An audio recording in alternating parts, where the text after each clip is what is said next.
from the All Indiana Podcast Network. It's time for real conversation about the real issues that affect our communities. Poverty, education, equality, and more.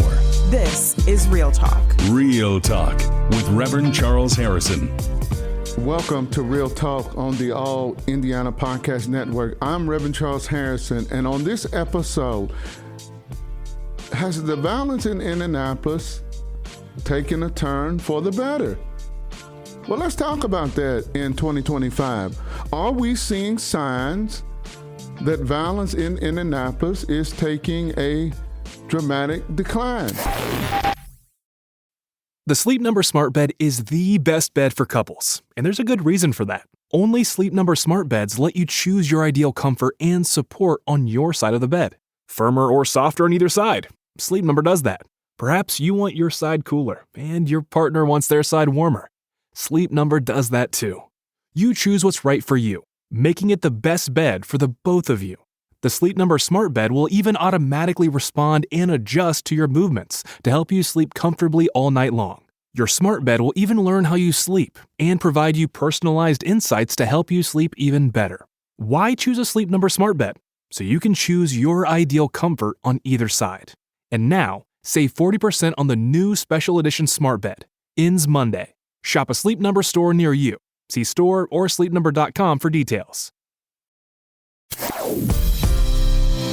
Welcome to the All Indiana Broadcast Network. This is Reverend Harrison, and this is Real Talk. I am so glad to be back in the studio today, and I want to talk about something that, you know, I've been dealing with for years in Indianapolis. And for many of you know who follow me,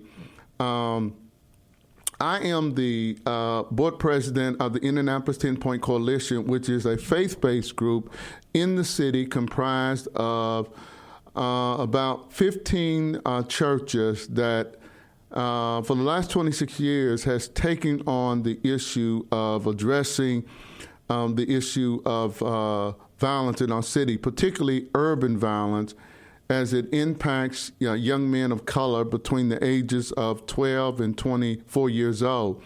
The vast majority of our churches are on the west side of Indianapolis, around the 29th and MLK area. And we really focus on 29th and MLK, Highland Vicinity, Crown Hill, Butler Tarkington, some in Riverside, over the years, and then Mapleton Fall Creek. So when we started in 1999, those were kind of the areas that we focused on the west side of Indianapolis. And then on the east side of Indianapolis, we have done work in a variety of places back in the day in the Meadows, then down at 16th and College. I almost forgot about that. And Citizens, they used to call the neighborhood back then, at 16th and College. They called it Dodge City. That was one of the most violent, areas of the city back in 1999 when 10 Point started. So those were kind of the areas that we have really focused on. And we have seen over the years, I think basically from 99 to about 2012, Indianapolis had really done an exceptional job, in addressing the issue of urban violence, particularly for a large metropolitan city like Indianapolis, with various other cities, in Marion County or around the Indianapolis area. And certainly we had a very strong collaborative partnership. I think one of the strengths of Indianapolis back in 1999 was all of the collaborative partnerships that were developed from the mayor's office to the prosecutor's office, law enforcement, the sheriff's office, what is known today as IMPD, the FBI, the U.S. Attorney's Office, the courts, probation, parole. I mean, all of us were working together back then for a single purpose. We were in conversation with each other on a regular basis. And then you had faith-based leaders like myself, community leaders that represented community centers, other grassroots organizations, and we were all kind of on one page. And our purpose was, how can we reduce the level of violence in the city of Indianapolis that we were seeing coming off of a record-breaking year in 1998. And I think we did an exceptional job, with Mayor Goldsmith at the time, and then from Mayor Goldsmith, the 8 years of Mayor Peterson, and then the 8 years of Mayor Ballard, from 1999 to about 2012 in particularly were great years where we saw probably an average of about 96 murders a year and about 114 homicides a year. Some years it would go up, other years it would go down. And I really think the strength of that was the collaborative partnership that we had, where we were all talking together on a regular basis, where we were working together to try to address the violence that we were seeing in the city. And I thought we did an exceptional job in doing that as a city. I think with the whole Weed and Seed initiative, I think Indianapolis was one of the cities across the country, that was kind of leading the way when it came to violence that we were seeing in larger cities, particularly in communities of color, where disproportionately in communities of color we were seeing large numbers of people being killed. And sadly, in Indianapolis, even back then, when the numbers were low, 70 to 80% of the homicide victims tended to be black. And it was something that really got the black church really involved in this issue, because we were being directly impacted by our members, our family members of our members, or it was happening in the neighborhoods where our churches were located. So it was something that we decided to take on, particularly as a faith community, to really try to address this issue of violence. From about 2013 up until now 2025, there have been concerns about the level of violence, particularly from 2013 to 2024. We've seen a dramatic surge in violence from what we were seeing, pre-2012. But this year, as we go into 2025, I'm a little more encouraged about the numbers. I've been a critic. I've been a critic of what's been going on in the city, and I kind of go back to that, a little later in the broadcast of my criticism, as to what's been going on in the city. I've been on the ground. I've been boots on the ground. I've been walking the streets of Indianapolis now for about 26 years. So there's a lot I've seen over those years. There's a lot I've seen on the ground over the years. I am very opinionated, certainly about what I think works and what does not work. When the city, I felt like, was doing an exceptional job of reducing violence in the city, and when I think the city struggled.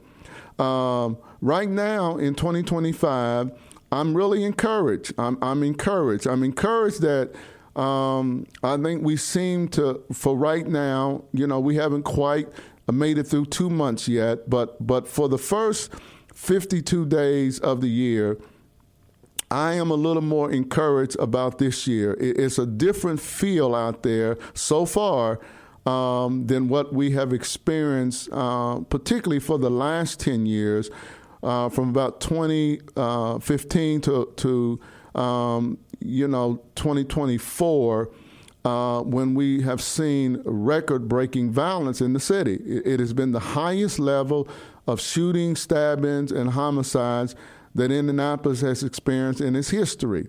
And during those years, that's when I was pretty critical. Right now, in 2025, after 52 days, we've had 78 people have been shot, 30 people stabbed, and from that, it has led to 20 homicides in the city. So 20 people have been killed so far in the first 52 days.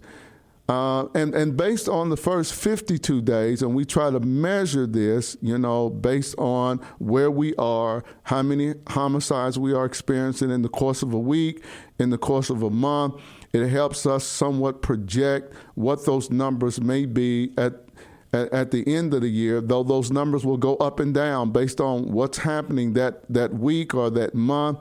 So those numbers will vary. But right now, after 52 days, in 2025, the city is on pace for about 140 homicides. That is a dramatic decline from what we have experienced the last 5 years, when we have seen 200 plus homicides a year. And since 2015, it is the lowest number that we have probably seen since about 2013.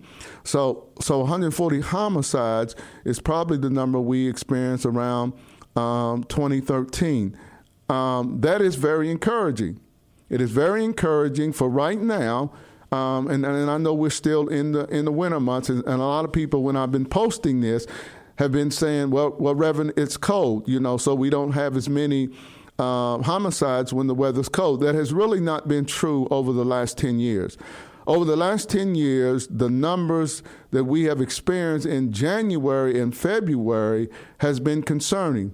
See, once you get to about 17 homicides a month, that puts you over the 200 homicide number for the year. We have gotten as high as about 22 homicides, 23 homicides a month, which is in 2021 when we experienced about 172 homicides. We had, I think that year, 4 or 5 mass shootings that year that, really created problems for the city as far as elevating the numbers that we experienced in that year. But even, when you take out all of the mass shootings in 2021, the city still would have been on a pace for over 200 plus homicides. So in the last 5 years, we have averaged more than 17 homicides a month. Right now in 2025, in the first almost 2 months, we still have several more days to go in February of 2025, we're averaging about 10 homicides a month. So right now it's about 7 homicides under where you need to be in order to exceed 200 homicides again. In my opinion, I think by January, February, March is going to tell us a lot about where we're going to be at as far as yearly numbers. If your numbers are low in January, February, and March, then the chances are you're going to have a much better year than what we have seen in the last 5 years when we have been over 200 plus homicides. In order for those numbers to really dramatically go up, say, for instance, we end up averaging about 12 homicides a month after the first 3 months, where you're going to be well under 200 homicides for the year, which is what the goal is. We're trying to get that number back down to under 200 a year, and then ultimately, what I've been pushing and what I think we can get back to is those 20, what I would call 13 numbers. When you start talking about from 2000 to 2012, when we averaged about 96 murders, about 114 homicides. I really think that Indianapolis can really get back to that number. I think there have been things that have happened in Indianapolis over the last 10 years that has prevented us from having the same kind of numbers that we were having, from 2000 to 2012. And I kind of want to talk about that because I think there were certain things that we did very well from 2000 to 2012 that helped us to keep those low numbers. One of the things I talked about was the collaborative partnerships between law enforcement, the city, the courts, the prosecutor's office, and the judges. I think that was crucial.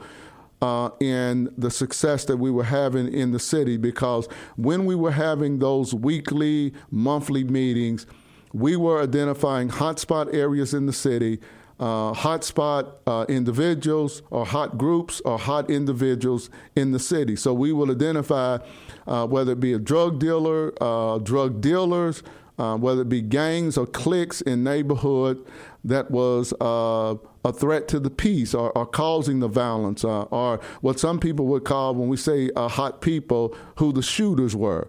And we would identify those, and those individuals would certainly be our target. Because we would have to get them off the street or certainly redirect their lives down a different path so that they were not a problem when it came to the violence that we were experiencing in neighborhoods. So we kind of coordinate our efforts between what grassroots groups were doing, what anti-violence groups was doing, what community centers could do when it came to reaching that target group that was most likely the perpetrators of violence and individuals who would be most likely the victims of the violence. And then there were times where law enforcement had to do their job as law enforcement, and sometimes they would come in and do raids. They would have heavy patrols in the area, and those patrols would certainly impact what I call the underground economy, the drug trafficking. We would target individuals that would need to be arrested, and law enforcement work toward that with the prosecutor's office to get those most dangerous people off the streets. And those were the things that we did very well from 2000 to 2012. And that collaborative partnership, because sometimes if law enforcement has to come into an area and particularly saturate an area or have heavy patrols, then they would certainly need the support of community leaders, community stakeholders, to stand with them so that there wouldn't be pushback in the neighborhood from people who may have opposed that. So when you had pastors and community leaders standing with law enforcement and kind of giving the blessing for law enforcement to come in and clean out, areas in the city so that we could reduce the level of violence that we were seeing, that was effective, because what people would see in the community as community leaders and law enforcement and the mayor's office and the prosecutor all standing together, saying the same things, and working together to significantly reduce the level of crime and violence that we were seeing in a particular area that was creating a public safety crisis for that area. So that was the first thing that I think we did very well from 2000 to 2012. The second thing is that we really focused on holding repeat violent offenders accountable. And that was key. Part of what we would do back then would be those what we call lever puller meetings, where we would call in individuals who were either on probation or parole, and have those meetings with the U.S. Attorney's Office, the Marion County Prosecutor, law enforcement, and community leaders. And we certainly would encourage individuals to take advantage of many of the programs that would help particularly ex-offenders assimilate back into society and become productive citizens, but also send a message to those individuals that violence was not going to be tolerated. And we did an effective job of doing that. Sometimes there would be probation sweeps where probation and law enforcement would visit people on parole, on probation, to their homes to check for guns and other things that might be in the house, that particularly drugs that they may have violated their probation or parole. That was very effective, because if you were on probation or parole and you were still out there selling drugs and carrying a weapon, then that was a problem. That was a problem that helped create more violence in the neighborhood. So I think the fact that we were very effective at holding people accountable who were repeat violent offenders, I think was one of the tools that we use in a very effective way to keep the level of violence down. I really feel like that if we would have kept that in place, before some things were done in 2011 by the City County Council, I think we could have got the murder numbers in Indianapolis below 90. I think that we had so much stuff going on right in the city that we could have effectively helped lower those numbers even more. The third thing that I think we did very effectively was the role that the philanthropic community played along with the city in providing resources, grants to community centers, to grassroots organizations, to anti-violence group. And those monies were based on, or resources was based on, what we knew were evidence-based strategies that helped reduce urban violence, particularly urban violence among young people. Different groups had different focuses when it came to, who their target group was to reduce the violence.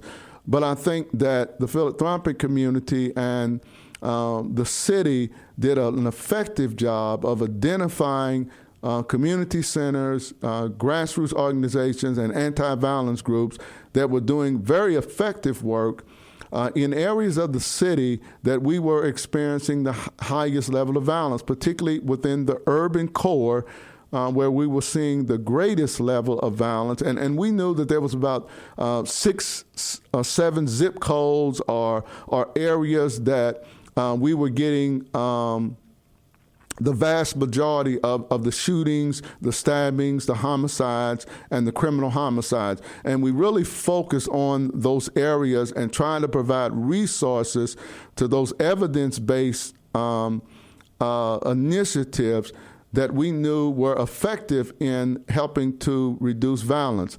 The role was always, how do we reduce criminal homicides and shootings and stabbings in these hotspot areas?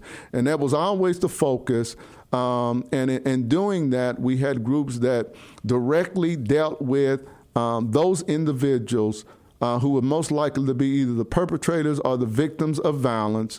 And we had other groups that focused on addressing root causes so that we were preventing, a new group of individuals getting involved in the underground economy that would cause them to be either shooters or perpetrators of violent crimes or victims. So that was kind of the strategy. Now, a lot of people have been asking me, and for those who are just joining, this is Real Talk podcast with Reverend Charles Harrison. I am the senior pastor of Barnes United Methodist Church, but a lot of people know me as the leader of the Indianapolis 10-Point Coalition, and I am a board member of 10-Point. I am one of many pastors that's a part of the organization, but certainly my role as the board chair has become a role, a face that many people see a lot on television, or you hear my voice on the radio as I talk about the work that we do as Indy 10-Point.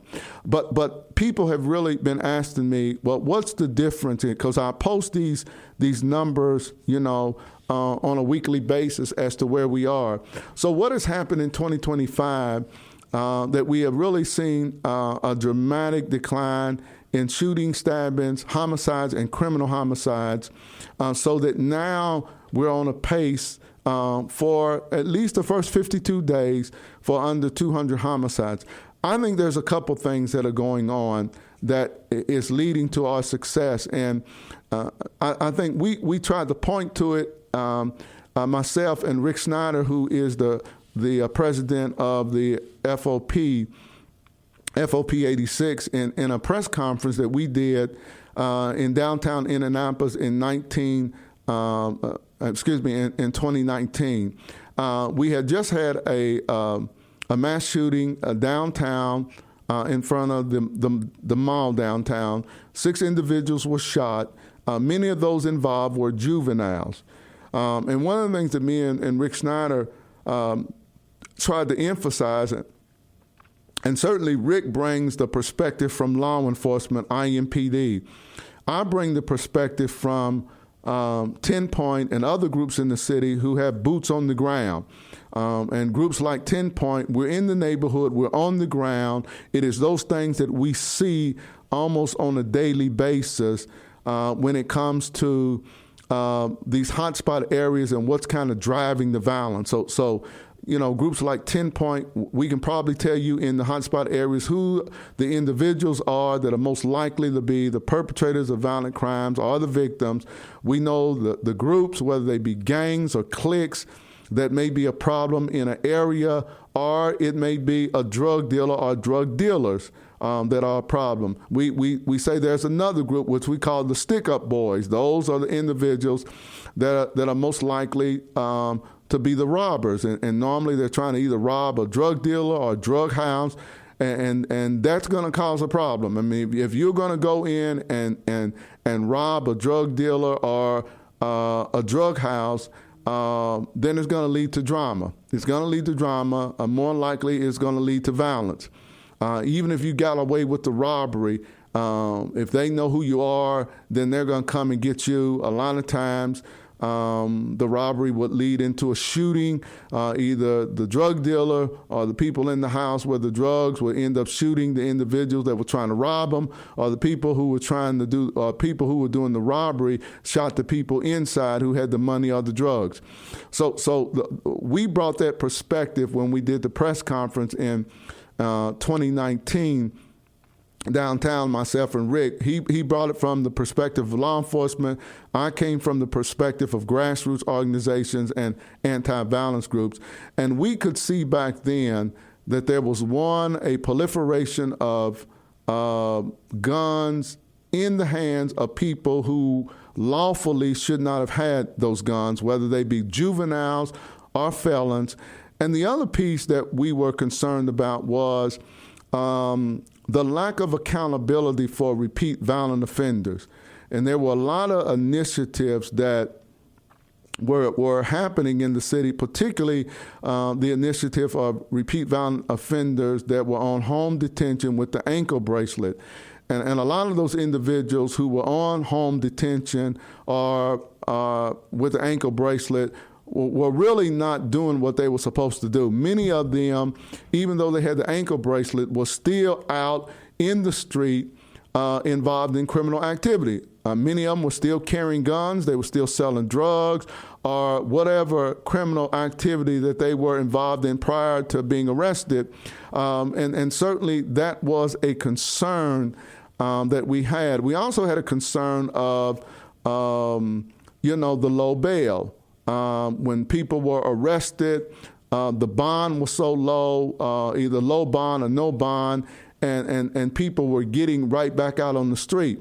Well, that was a problem, particularly if you're trying to encourage residents in the neighborhood to come forward with information to police. Well, nobody's going to come forward with information to police to help put the shooters or the killers behind bars if you know that they're going to get right back out on the street, and then you're going to become a victim of a retaliation.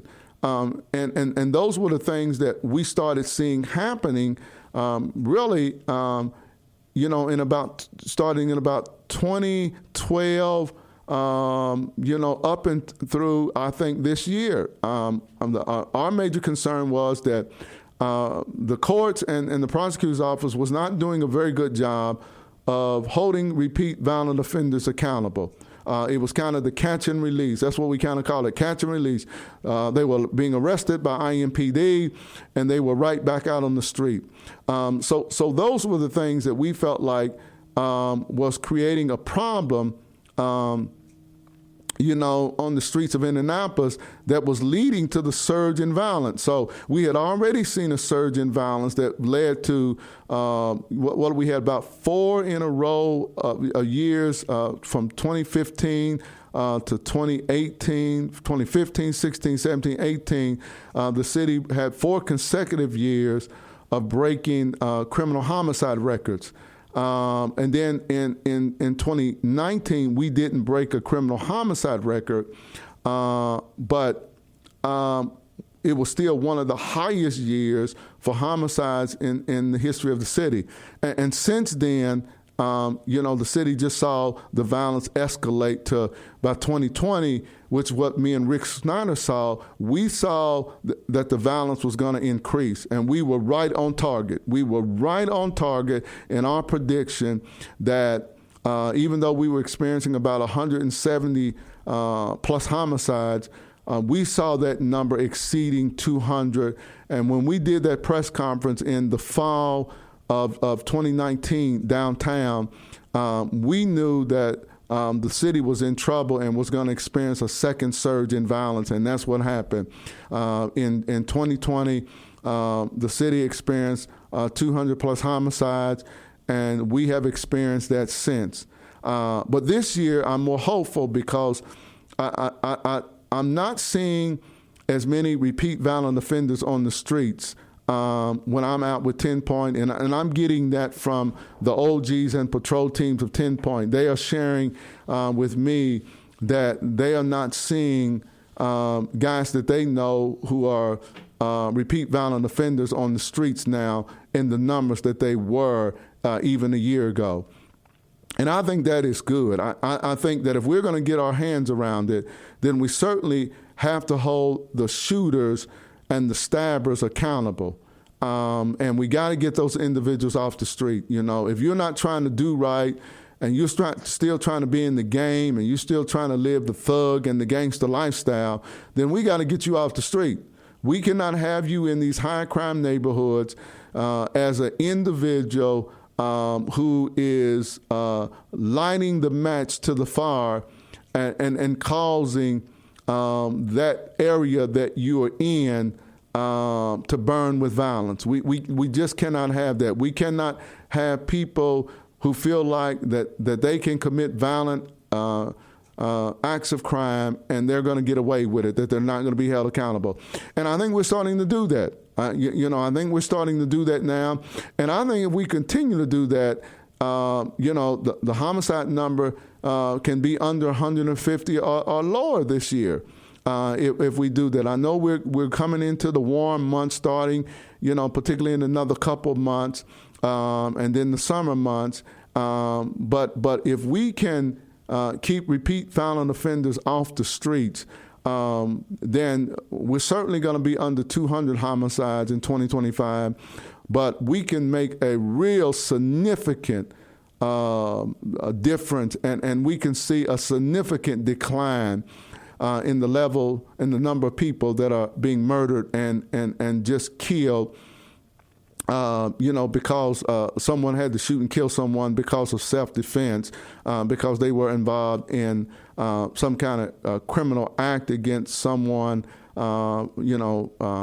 in the city, and then that individual felt like they had to shoot someone that may have led to that person's death. So I think that's one of the things. I think the second thing that is really encouraging is that the philanthropic community, I think, is doing a great job in providing grants and resources to grassroots organizations and anti-violence groups. There's a lot of groups out there doing some good work. And I know there's some people who feel like that putting money into these groups does not reduce violence. I would say that's not true. Even when we were having 200 plus homicides a year, if it wasn't for the grassroots organizations, the community centers, the anti-violence groups, those numbers would have been 300 plus. If it wasn't for the work that was being done by those groups. I think a lot of groups are doing a lot of different stuff. We're all doing different stuff, 10 Point is a group that does the boots on the ground, so we're doing more intervention and prevention on the ground and certainly working with law enforcement for enforcement. There are other groups who work on addressing the root causes of violence, and they do a lot of great work. Groups that are mentoring young people so that young people who have been given a bad hand in life, who may live in one of these hotspot areas, who are being influenced by drug dealers and gangs and cliques to become a part of their criminal enterprise, are doing a good job of helping these kids stay on a path of success. So there's a lot of good groups out there that are doing exceptional work, and it takes all of us. It takes groups like 10 Point that are boots on the ground. It takes other groups who are providing mentoring programs or athletic initiatives or academic enrichment programs. All of those things are really making a difference in these hotspot areas and helping to reduce the number of people who are involved in the underground economy. And I think the philanthropic community, where it be CICF or now Lilly Endowment, are doing an exceptional job. And I think it is because of their work, their partnership, and providing grants and resources to a lot of groups in these hotspot areas has been also one of the factors, along with what IMPD is doing, because we cannot take away from the exceptional work that law enforcement is doing. But I think it's been the combination of all of this that has led to, so far, day 52 is today, that the city has seen a significant reduction in violence compared to the last 4 years. And I'm hoping that that's going to continue. And I think that if the prosecutor's office and the courts continue to keep repeat violent offenders off the streets, and if the philanthropic community continues to do the work that they're doing, and then IMPD, which would be the third piece, the work that they're doing with everybody, and they're doing a good job with what Chief Bailey is doing with all of his district commanders and working with grassroots organizations, community centers, anti-violence groups, and partnering with us. I think the combination of all three of those things is going to lead to a much better year in 2025. What the numbers are going to look like, I don't know yet, but I think in the next 3 months, we're going to have a good idea as to where we might end up in 2025. It's not a guarantee because we got to get through the summer months and the first 2 months of the fall, September and October,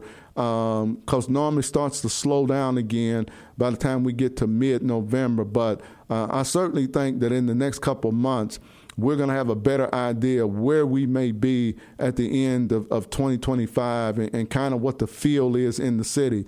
But I think we have seen so far a dramatic turn, and we hope and pray that it continues. And I think we got to give a lot of people credit for that. I think what the city's doing with its initiatives have been helpful too, along with grassroots organizations, anti-violence groups, community centers. Everybody's doing their part, community stakeholders. And Indy, if we continue to do that, this is going to be a good year. I continue to believe that the goal of this city ought to be to get these homicide numbers and criminal homicide numbers down to where they were pre-2013, when we started talking about from 2000 to 2012. That ought to be our goal. And we ought not to stop until we get there. We should not be satisfied until we get to that number that we used to have, where we were averaging less than 100 murders a year. That's where we want to be. And then once we get there, then we can set new goals as a city. But certainly, I think in the next couple years, we can get back to where we were. I think it's been a good start in 2025 so far. We got to keep it going. I'm encouraged. When things are not going well, I'm vocal about it. You hear me. But when things are going well, I'm also going to be vocal about that and say that I think there's some good things going on the ground. So I want to thank the prosecutor. I want to thank the courts and the judges for the work you're doing so far. We continue to applaud IMPD for the exceptional work that they're doing on the ground. And then I want to give out a shout out to all the grassroots organizations, all the community centers, all the little athletes, coaches that are coaching Little League sports, and then all the anti-violence groups like 10 Point that are down on the ground doing their thing day after day, risking their lives to make this a safer city. I believe in Indianapolis we're heading in the right direction. Let's keep it up. Let's keep doing what we're doing because I want this city to once again be one of the model cities in America when it comes to large cities in the work that we're doing to help curb urban violence. We can do this. We can continue to bring these numbers down. We can continue to restore hope to those individuals who are hopeless, and we can create safe neighborhoods in areas of our city that have been known for high crime. We can do this. Let's do it in Indianapolis.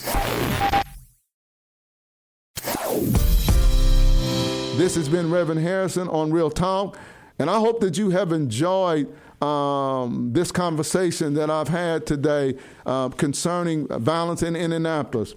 I want to invite you also to subscribe to a Real Talk podcast with Rev Charles Harrison.